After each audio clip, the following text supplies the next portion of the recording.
Hello. My nose itches. I'm getting a throat issue. Hang on a moment. Let me get some water. We should skip this one. I feel like we should... What?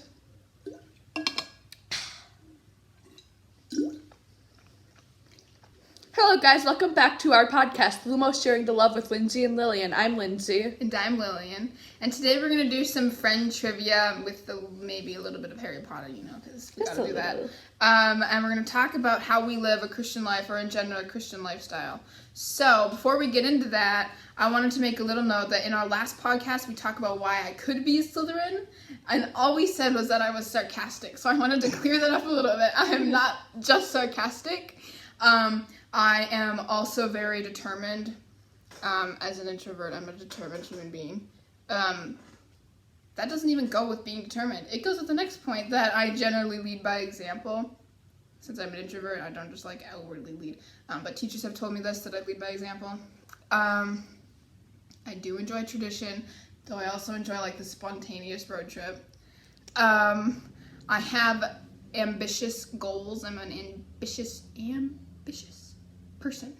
Yes. And fraternity is great. I do a small group of close-knit people. Mm-hmm. But I do like having friends in different kind of places and everywhere else. So now off to the friend trivia. Lindsay, yes. You're gonna go first. Should I start with the personal or Harry Potter?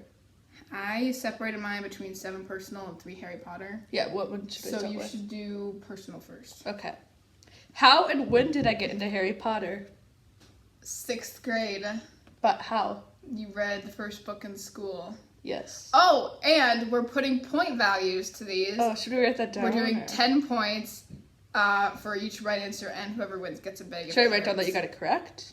But whoever wins gets a bag of carrots.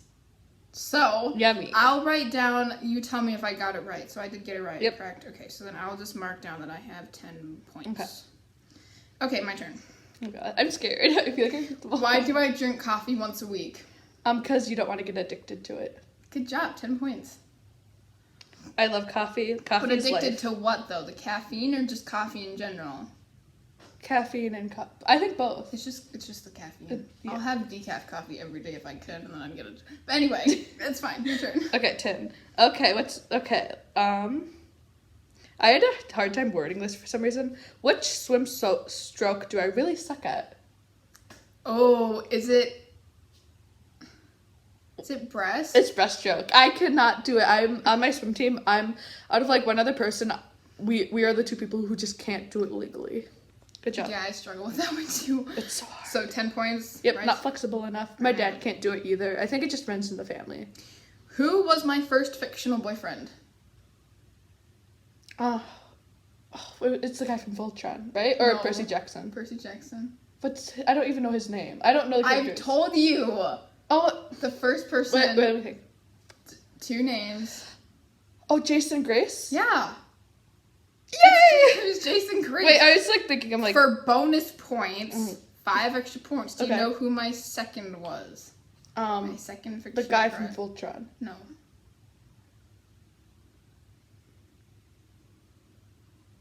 When you were younger? No, my second right now fictional crush. So after I read Percy Jackson. Okay. What was the other book series that I read? Is it Maze Runner, Newt? Yeah. Do you know who my third one is?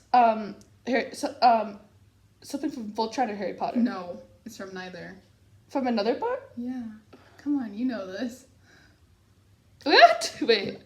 After I read The Maze Runner, what did I read? What series did you read?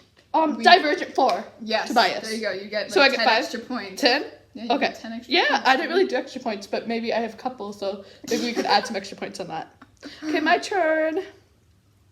Why do I like dogs more than cats? I don't even know. Okay, just think about it. What do I like to do with dogs? I like to walk them. No, that's not. Yes. You like to cuddle them, and cats aren't cuddly. Exactly. So you like to cuddle dogs. Yes. Is that 10 points? Yes, that's 10 points for you. Just seriously, most cats don't like being cuddled. There are some, but overall, Kittens are adorable, though. They are. I love kittens. Okay. What is my usual coffee order when we go out to coffee? I did the same question too. It's a medium decaf coffee frappuccino. Yep. I got her hooked on it. Okay. Should I do flavoring? No flavoring. With cream. Yeah, because it's like, oh, what flavor? I'm like, just coffee. Yeah. Yes. Okay, I'm gonna do my coffee order now. 10 points. Okay, this is the bonus question. What is my typical coffee order? Wasn't it like a I don't remember what size it is, but it's like dark black coffee with ice. Like it's like iced coffee. No. Iced coffee. Oh my goodness, I don't remember. What size? Medium, large, medium. Okay, it's a medium cold pressed black. And I have to say, no milk, just black. Well, okay. I guessed black. Yes, you get that extra point. What is something else I'll sometimes order? But it's my question, or is this bonus? This is bonus. Coffee frappuccino. What size? Medium. Caffeinated or decaf? No flavoring. Yes. Caffeinated. Yes. 5 points.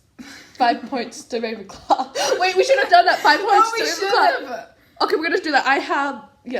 We're gonna do that now. Okay, your turn.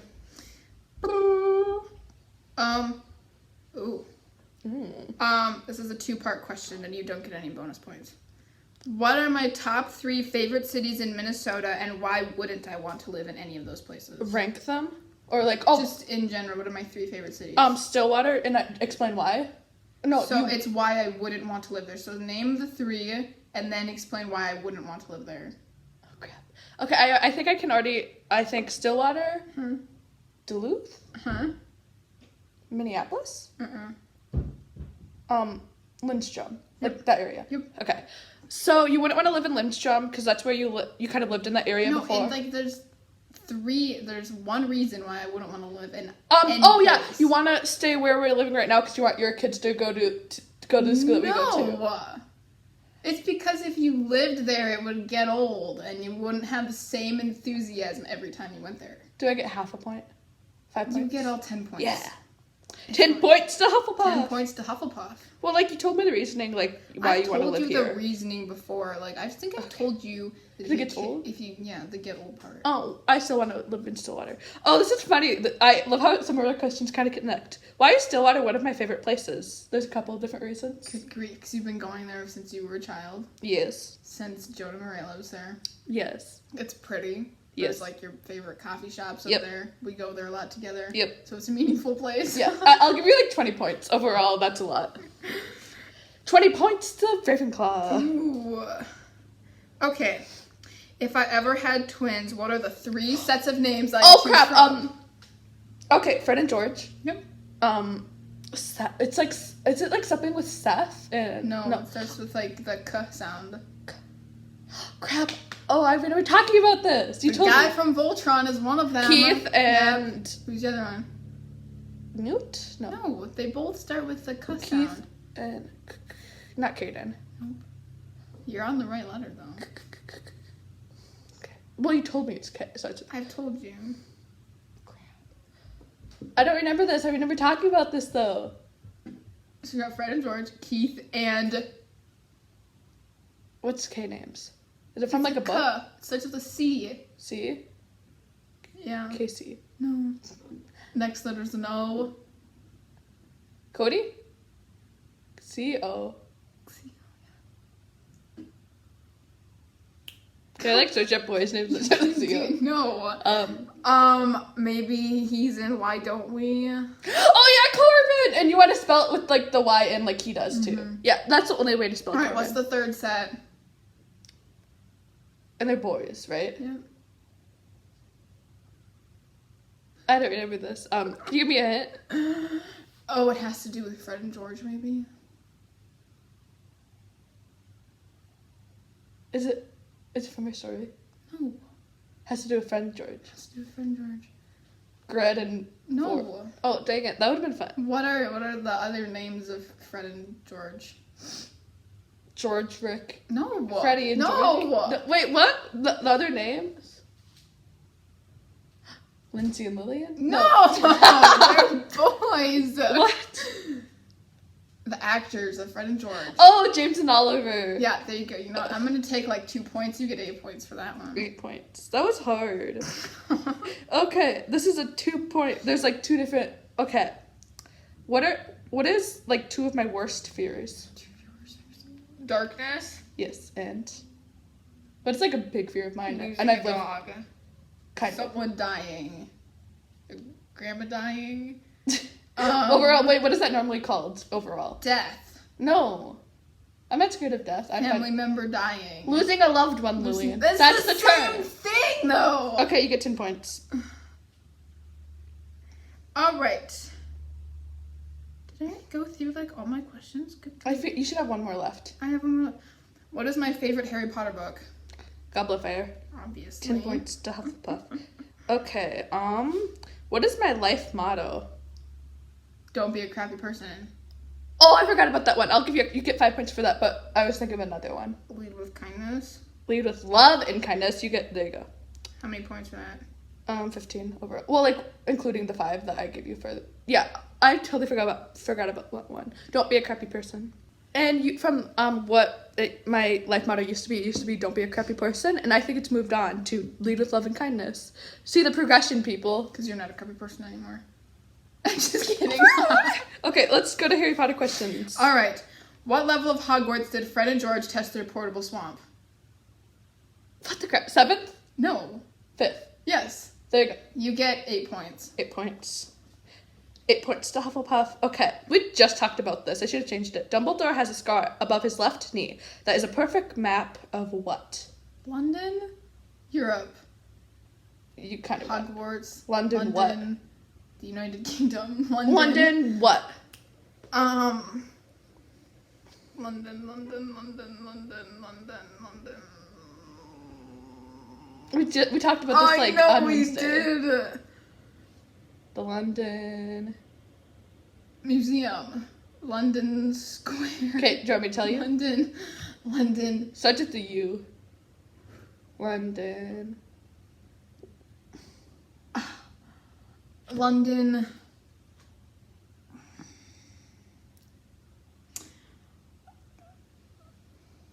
I thought it was just London. Okay, now can I tell you? The London Underground. Oh my goodness. Do you get like 5 points? I'd give you like probably like 8 or 7 or 8 points. No, it's not London. It's not a whole map of London. Fine, It's I'll a take map 5. of the London Underground. 5. Okay. Okay, your turn. Which professor saved some of the swamp in honor of Fred and George? It was Flitwick. Yep. Yep. I don't know why. I just knew that. No. 10 points to Hufflepuff. I was gonna say McGonagall. I'm like, no, it was Flitwick. Okay. Oh, what type of dragon did Harry face in his first Triwizard Tournament task? No, not that. No, that was in the okay. Hungarian Horntail. Yes. 10 points to Ravenclaw. Okay, how many galleons does Harry want at the end of the Goblet of Fire that he gives to Fred? Oh, it's and either George? it's 1,000 or is it 10,000? I actually forgot. It's like one of those numbers. You didn't write down the answer? No. Fine. Well, I think it's 1,000. You get 10 points. Okay. Okay, I'm gonna say this so on. What is a Bezoar and what is it used for? A Bezoar, it's like, well, like an example would be like when Ron got the poison in it. Yeah, what does it do? It takes the poison out, like it. Of how many? Like, does it take it out of all of the poisons or just some of them or? Well, it like soaks up all the poison or just some of it. I don't even know. That's not what I'm asking. I need to reread it. Okay. What is a Bezoar? So like what let's just start. What is it? Like what is it? Like it's like something. No, like, not what it does. What is it? It's something. Like I know what it is, but Like, I what is can't it? explain it. Oh, it's great. Okay, fine. What is it? Okay, what so what does it do? It like soaks up poison. Your wording is so weird. I don't know. Fine. Okay. It protects from most poisons if you what? Eat Put it it down their throat. Yeah. That's not really. Eat Okay. it. Do you want to know what it is? Okay, great. A stone taken from a stomach of a goat. I knew that. I'll give you 5. Great. I'll give you 5. Oh my goodness. Okay, are we done with all the Now questions? we gotta add it up. Oh, I did do math. Wait, I can do it. 1. Where's your calculator? 90. Hang on, I need to do this. No, wait. 10 times 34.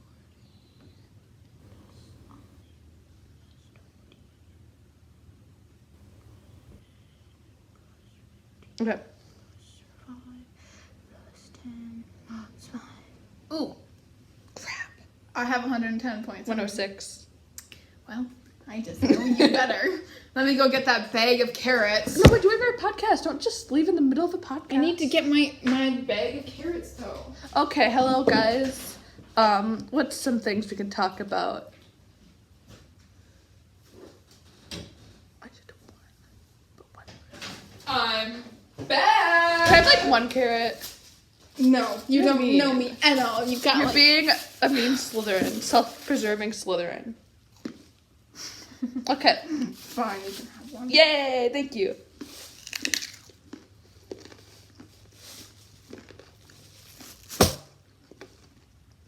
Are we gonna cut this? We're gonna leave this in?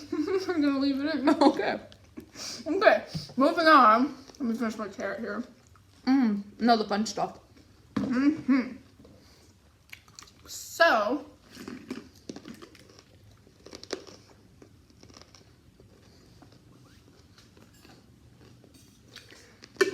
we're gonna move on from the questions now. As the title of this video, I'm not ready. I'm not. you can let me. You're not the first one. I'm my segueing turn. though. I'm No, gonna I'm give you a first. segue though. So, from the title of this video, I think that's how we're gonna title it anyway. It's titled Christian Lifestyle, and in our overview, we kind of went into, we're going to talk about how we live a Christian life. So, what is Christianity? What is it? Should we talk about the history behind Christianity? Should we? Quick. 1 sec. I will talk about it as if we're learning it in history class, which kind of took me off. Remember in 8th grade, we had a religion unit, and I'm like, ah! Yeah. So Christianity, it's based around believing that Jesus was put on earth to die for our sins and then rise again. What? I can't talk. Rise again 3 days after he was put to death. Yes, and save us from all our sins. That's just the very That's basic. the short version. Very short version. Okay, but overall, Christianity to us is not about a religion. It's about a relationship with God. Yep. Overall. I can expand on that a little bit because How I about used you to do be a Baptist where, in my opinion, now this might be a little controversial, but what I believe is that it was see who can be the most super Christian, as I say it. So do you read the Bible? Yeah. For 4 hours a day? Do you pray for at least a half an hour? It's not a competition. No, but then there's read the Bible. So actually, my brother just did one of those. Or he got you read the Bible and then you get a prize. To me, I kind of then it makes you want to do it. And I know the whole goal is to be so you read the Bible afterwards. But when there's an incentive in place, people aren't taking the Bible in. They're not praying meaningful prayers because they're just doing it to get something. Yes. So. And also adding on to that, I was actually Christianed Catholic. Then my parents kind of left that. My mom, because I don't know. We're both non-denominational because I think that just works the best, and we can worship how we want to and do it for ourselves, which I think is really important. Our church, however, they come out as non-denominational, but we baptize the way a Baptist would, because we're baptizing in the way we believe people should be. Yeah, baptized. our church is on the foundations of the Baptist. Baptist foundation, but we're not overly yeah. You gotta do this. Wear skirts to church, people. Skirts to and then church. Keep your hair this short. And then you can only read King James or King James version. We're gonna move on. We're just gonna respectfully say we kind of disagree with that, but that's fine. Yeah. So, for when you're in a relationship, you invest in that relationship. Yes. You work towards having a better relationship. A date with Jesus. Basically, you have to think of it as going on a date with Jesus. As weird as it sounds, it's very true. So, I usually do this through a morning routine that I have. I also have I have 2 different routines, a morning one and a nightly one. Mm-hmm. So for my morning one, currently I'm reading Live Fearless by Sadie Robertson. It's really, really good. Actually, in today's chapter, which was chapter 3, she challenged us to spend 90 days kind of digging into God's word and then sharing it with people. Not in a weird way, but just kind of reflecting what we're learning. So I'm trying to do that for the next 3 months, which is going to be a tough challenge. So, but she has practical challenges kind of thing, so it's a really good book. I have a book. I need to read it. Especially for like this time period when there is a lot of fear in our society and stuff. So I do that. I also read my Bible. This is my Bible. It matches your shirt. Kind of. It has like this like note-taking space. Yeah, like next space in the margins. So like when you're reading, you can just like write down what you're thinking and kind of Yeah, I have like space in my margins. And I like that because then it kind of So I also sometimes generally at night I tend to pray more and I go over like some Bible verses right now because again Sadie Robertson challenged us to memorize like 5-6 I suck at memorizing stuff. So I'm just going over those. Wonderful. What's your morning routine? I really don't have a morning routine for this because my sleeping schedule is really bad. I just kind of do it whenever, throughout the day, whenever. It really varies. Whatever works for you. Yeah. So it doesn't have to be in the morning. It doesn't have to be like at night. If the middle of the day is when it works best for you. Yeah. Lots of people say do it in the morning though to start your day off right. Or like if you don't have a lot of time in the morning, I would do a devotional too. That's a good thing to listen to the Bible. My mom listens to the Bible on her earbuds and in the morning. Yeah. Or just throughout the day, like she was doing it inside just now too. She's walking around with an earbud in. Oh, I didn't know that. Listening to the Bible. So you can do that too. And versions that work for me. I used to read the King James version because I had to. Whatever. I didn't like that, so then I switched to the NLT, which is the New Living Translation, and that's easier for me to read. Do I have like Christian Standard? I think that's what I have. I don't know. I recommend the NLT just because it's very easy to read, very dramatic. Oh, actually. It's so we were doing our Bible study and really hearing it. What was the title for it? It was like Valley of the Slaughter. Yeah, and then mine was like a nice sweet one. So then in captions I did Valley of the Slaughter. It's hilarious. In my Bible. You should go. I don't remember what chapter. Jeremiah 4. I think it was 6. I don't think it was 4. I think it was 6. Yeah. So I just like the title of that one. I thought that was very it's very dramatic compared to my Bible. And hilarious, honestly. Oh, chapter 7. There you go. Valley of the Slaughter, people. Valley of the Slaughter. So, we're going to talk about some essential things some things that we believe should be in a Christian lifestyle. We kind of already touched on it, but a morning and nightly Bible routine. Again, from the church we go to, one of our pastors, he's retired now, but he was a really good pastor, or teaching pastor, is what we call it. But he said that to be successful, and this was when we were talking about just success, not necessarily success as a Christian in your relationship, but to be a successful human being, you need to have like a predictable morning routine. And so as a Christian, my predictable morning routine is sit down, read the Bible, read my book, pray, eat my breakfast, whatever. And that usually takes about like an hour to an hour and a half sometimes, especially since I have more time during the summer now. So have a predictable morning routine. However it works for you, incorporate God somehow, whether it's like praying only to get your just heart in the right place. Or devotional. Or devotional, listening to the Bible, reading a book. Books by like whoever. Yeah. Whoever you want to read by. Like the teaching pastor that actually just retired, he has lots of books out. I haven't read, but like my mom has one, so I think I'm going to read it eventually. Another thing that we believe is compassion. And actually, we just learned about compassion on Wednesday night.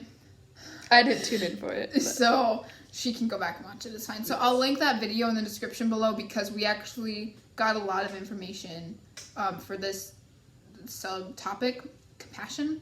So check it out. Compassion is a Latin compound word, which means that it's 2 Latin words together to make one. First part would be co, which means together, and the second part is passion, which means to suffer with. So compassion means to suffer together. It means that we do not elevate ourselves above someone else because we're all in this together. Because we're all in this together. High School Musical. You suffer together. You carry each other's burdens. You put others first, and you serve them how Jesus would, because Jesus, he led with compassion. A couple of the verses of my favorite verses go along with this, actually. Yeah, so I like to say, she likes to say lead with love and kindness. I like to say lead with compassion, because you're putting someone else's needs first, not because you don't have needs, but because community is good. You can carry each other's burdens. And actually, that's a great segue into talking about community. Oh, but I need to add something. Another great... So, some of you guys might know Harry Styles. His thing is treat people with kindness. And I need to send you the song, because it's a good song. Treat people with kindness. Okay, segue. Okay, so community.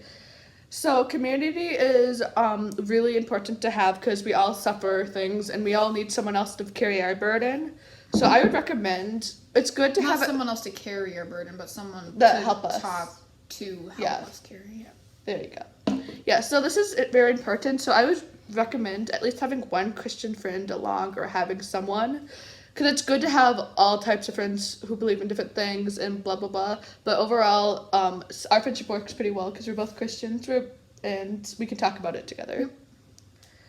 And then some examples of this is starting a Bible study, having a small group, or just overall just doing a Bible study with your friends or whatever. Which we do on Wednesdays actually. Yes. So. That's all. I'd set an example, Lily. Okay, whatever. Another thing within a Christian lifestyle is when you are a Christian, you want to do your best to reflect Jesus Christ. Mm-hmm. I would say, like, set an example for other people. I unintentionally do this a whole lot at school. Actually, my first year in public school, I think I did a project in language arts all about Christianity. And then it was just like everyone knew that I was a Christian. I don't even know how it got Everyone knew, yeah. But everyone knew, and I have no idea. So I don't do it like on purpose. It just happened. It just like, it's kind of in my nature because faith is important to me. And it's not going to be in everyone's nature. You might kind of be struggling with like the stereotypes and things. Yeah, I know. I know a lot of people who probably struggle with that at our school. Right. Yeah. So, but even if you're not gonna like outrightly say you're a Christian, mm-hmm. yeah, that's what God wants you to do. But you can at least set a good example for people, like not swearing. I know that's really hard to do sometimes, but don't like swear. Maybe like take care of yourself. Take time for yourself so that you're keeping yourself healthy. Eat healthy. Yep. Exercise because God gave you a body for a reason. Your body is a temple. Exactly, that's a Bible verse, actually. I know it is, yeah. So. Oh, and then I want to talk. So I'm like not really like I'm Christian, but you could probably tell because I'm actually wearing a shirt. So Joy, it's from a band for King and Country, one of my favorite Christian bands. And overall, I'll wear like my church shirts or like something. But if you like get to know me, you'll know I'm a Christian. Yes. So faith kind of is the basis of a Christian lifestyle. You have to be... For we walk by faith, not by sight. 2 Corinthians 5:7. Yeah, one of my favorites. We're just quoting scripture. So you have to like have faith to be a Christian. You have to be saved to be a Christian. Because otherwise it's in the Bible somewhere. We'll find a verse. We should have found those. I think I have it. I think one of my favorites can go with that. Okay. Well, anyway. So I consider faith to be the most important part of a Christian lifestyle. Mm-hmm. Like I said, it's the base of your Christian lifestyle. You need to have a strong foundation. You need to build your house on the rock and not on the sand. Stop. Sorry, quoting. It's all my verses. My goodness. Actually, let me read you a verse right now about faith, because I have it marked off as one of my favorites. Where'd it go? It's Hebrews. Where'd it go? I have it somewhere. Hebrews 11:1 says, faith shows the reality of what we hope for. It is the evidence of things we cannot see. So when you have faith in something, it's the evidence of things you cannot see. So that's why we put our faith in God, and why sometimes people like feel him responding and like talking, and sometimes he actually does give people like a calm. He's very miraculous being. Yes. So what is your opinion on faith? I think it's really important to have. If you don't have it, you're not going to have a strong relationship. That goes with any relationship. You have to have faith in the person you're having that relationship with, or and it's trust. not going to work. And trust. Very important, even though it might take a sec. Nothing. Yep. Okay. So, since faith is so important, we're going to just go over kind of how we were saved Yes. and are baptized and all that lovely stuff. Okay, I'll start. So I was, as I said, christened. That's like, like water over the head baptism as a baby, and I was christened Catholic. Well, that didn't work out that well. So I spent like basically most of my childhood up to 4th grade moving around to different churches. Because the biggest problem was with my brother. They didn't have like services because he has Down syndrome, and it was hard to get just get a good church. And then finally we came to the church we go to now, and I joined. And then we did the kids services. And then when I was old enough, so 6th grade, then I joined Wednesday nights and stuff. And then I think I got baptized in 8th grade. It was 8th grade? Yeah. Oh, yeah, I got baptized. I didn't remember. I love that you remember exactly when. Yes, I think it was in like February. I got I wanted to go, but it like didn't work out. Well, my our parents group were leader went. sticklers on the 4 o'clock service. At that time. Yeah. Anyway. Wait, I'm not finished. And then I got baptized with my mom, so that was a good experience. So, I grew up Christian. I grew up in one specific church. We moved around like 4 different locations. It was the same church, but we like started in one building in like Minneapolis, and then we moved up to like. Anyway, we moved around a whole lot. So, I was in that church until 7th grade. But I got saved when I was 7. I think when I was 7, I actually made the decision. Like officially, I think in 4th grade, I think. Yeah, so I was 7, and then I got baptized when I was 8.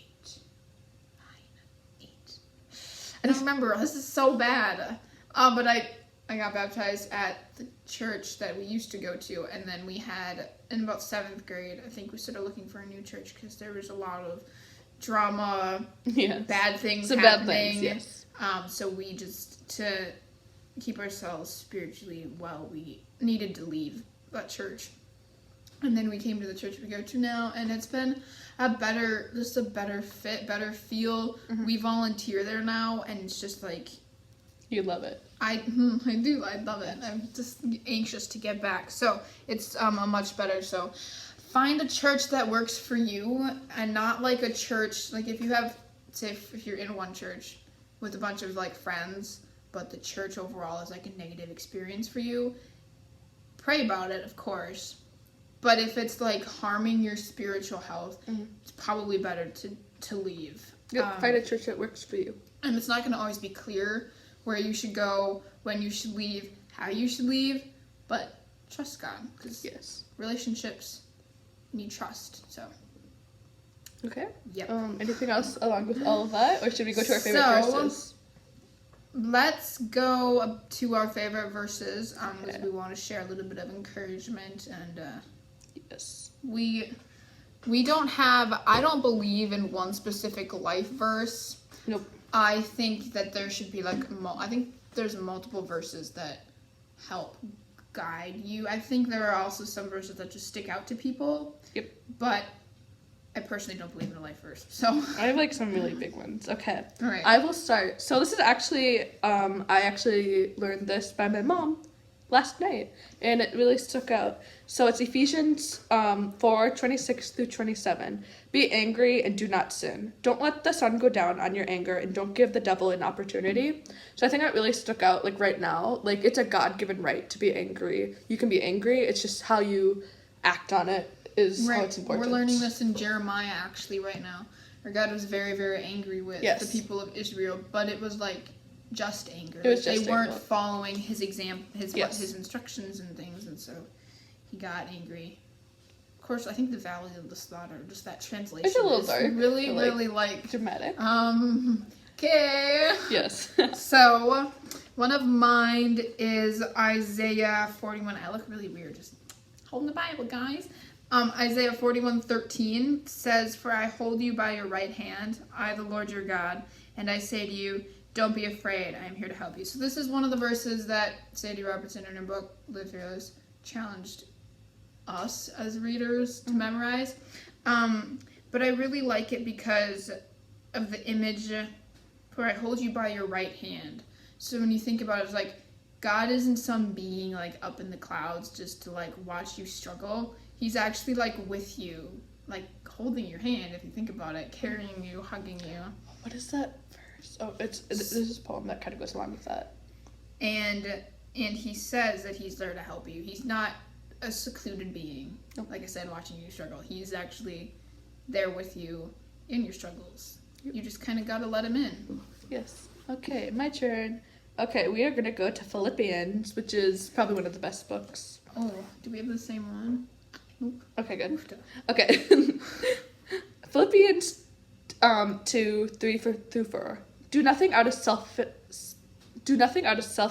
selfish ambition or conceit, but in humility consider others as more important than yourselves. Everyone should look out not only for his own interests, but also for the interests of others. What? That is long hair. Oh my goodness. Sorry. Yes. Yeah, so this is just look out for people and put people's interests and help other people. But don't put your other people's needs before your own so much so that you're not taking care of yourself. There's a healthy balance between helping other people and taking care of yourself. Yes. Find the balance. Yes. You don't want to like be draining yourself and burn out. You don't want to burn out. No, that's not a good. No. Okay. One of my other favorite verses comes from Matthew 11:29-31. Good. And it says, "Don't be afraid of those who..." Nope, that's 28. 29 says, "What is the price of 2 sparrows? 1 copper coin? But not a single sparrow can fall to the ground without your Father knowing it. And the very hairs on your head are all numbered. So don't be afraid. You are more valuable to God than a whole flock of sparrows." I really like that because it just talks about like that God actually sees us. Mm-hmm. We are valuable to him. We are seen, and he knows everything about us. Not in a creepy way, but like in a way like we know he's there. Yeah. Okay, then this is probably one of my favorite verses because this is the one that I put in my bio. You know, like you just have that verse that you put in your Instagram bio or something. Mine is 2 Corinthians 5:7, "For we walk by faith, not by sight." Because it's a nice, quick, easy verse, and it's pretty easy to understand. You just need some faith, and you just because you don't see it doesn't mean it's not there. It's kind of like the air. You don't really see it, but it's still there. Yeah. All right. My next verse comes from Philippians 4:6-7. Ooh. And it says, "Don't worry about anything. Instead, pray about everything. Tell God what you need and thank him for all he has done. Then you will experience God's peace, which exceeds anything we can understand. His peace will guard your hearts and mind as you live in Christ Jesus." Other versions read, "the peace that passes all understanding." But no matter the version you read it in, I like the phrase, "don't worry about anything." Because specifically with people who struggle with anxiety, which would be me, and probably you, this verse is really good because it just talks about you don't need to worry. Worrying means you suffer twice. Needs Commander. I just read that too, like last night. It's one of my favorite ones. Sorry. You can like put in some like I don't know, like Harry Potter stuff with like I don't know. It's just I had to say that. So, but you can't just like tell God your worries and what you need. You also need to thank him for what he's done. Because if you look into your life, there are little miracles and good things that God sends to you. And when you do like pray and not worry, you do get to like sense his peace. Yes. When fear isn't overwhelming you. Follow God in the good and bad times. Yeah. And pray to him even more in the good times. Yep. Okay, this is a long one, and I already talked about this one in this podcast already. Wow. Matthew 7:24-26. "Therefore, everyone who hears these words of mine and acts on them will be like a wise man who built his house on the rock. The rain fell, the rivers rose, and the winds blew and pounded that house. Yet it didn't collapse, because its foundation was on the rock.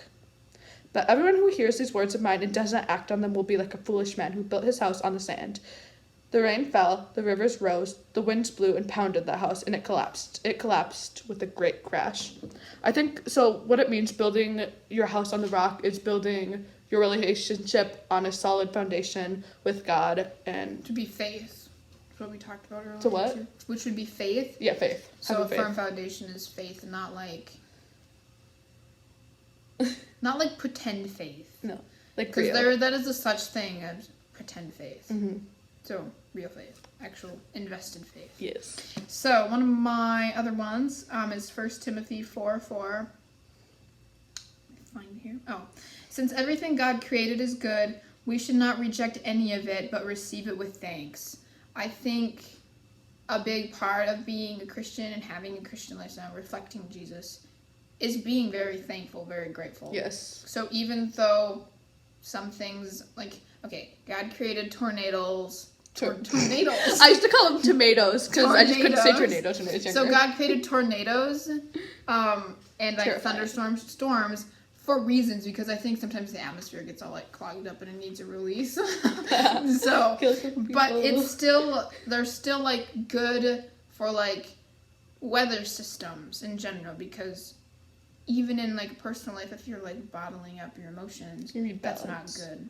You have to let it out. So if the weather's bottled up, it needs to get out somehow. Yes. So that would be a good thing. But also like just little good things like flowers. That's good. It's no rain, no flowers. Exactly. So we have, from like rain and storms also comes life. Flowers. Which is why spring is such like a good season. Yes. You need rain and you need things to happen for you to be able to grow. Exactly. So I think, I don't know. And maybe some pruning. I like that. Yeah, because we all can get better at something. Yes. So be grateful. I just love all these references. No. Okay. Do you have another one? Yes, my turn. Okay, this is my last one. It was really hard to choose, but 1 John 1:9. If we confess our sins, he is faithful and righteous to forgive us of our sins and to cleanse us from our unrighteousness. So that's kind of asking, the thing is, along with being a Christian, is also asking for forgiveness when you do things and asking for God to forgive you. That's also one of the verses we generally read before we get saved, or while we're getting saved. Mm-hmm. Well, at least for me it was. So again, I don't even remember. So you have to like, when you do get saved, you have to like admit you were wrong. Yeah, that's hard. And like, it is hard. Yeah. I think in prayer it's easier because God is an understanding God. He's not a judgmental. So that is one of the verses we were kind of mentioning earlier. So, mm-hmm. And then mine is, I read it earlier, but it's Hebrews 11:1. It says, faith shows the reality of what we hope for. It is the evidence of things we cannot see. So like, even though God isn't a physical being on earth, we have faith in it. Mm-hmm. It's like, that is like, faith is like our evidence that he's real almost. Yep. Of course, there are other like scientific facts that prove that Jesus was actually walked the earth. But I just like it for like some of the imagery that it shows. Faith is a reality of what we hope for. Just, you gotta like meditate on it and kind of like think about it. Okay. So, those are just a few of the things that we believe should be a part of a Christian lifestyle. There's so much more we could add, but we're going to just stop there for today because I think this vlog is getting a little longer. It's a little longer than we thought it was going to be. Yeah. So, we hope you guys enjoyed, and that was kind of, hope that was like encouragement for you. Next week we're going to have our first guest, my cousin Caitlin, so be sure to tune in to the next episode. It could possibly be a little late because we're recording it late. Yeah. Because it's scheduling issues. I have a screwed up schedule next week. Probably shouldn't have used that word. I have a messed up schedule next week. Yes, very messed up. So yeah, tune in to next week. Okay. Thank you for joining us, and we'll see you next week. So remember, lead with love and kindness and compassion. Adios.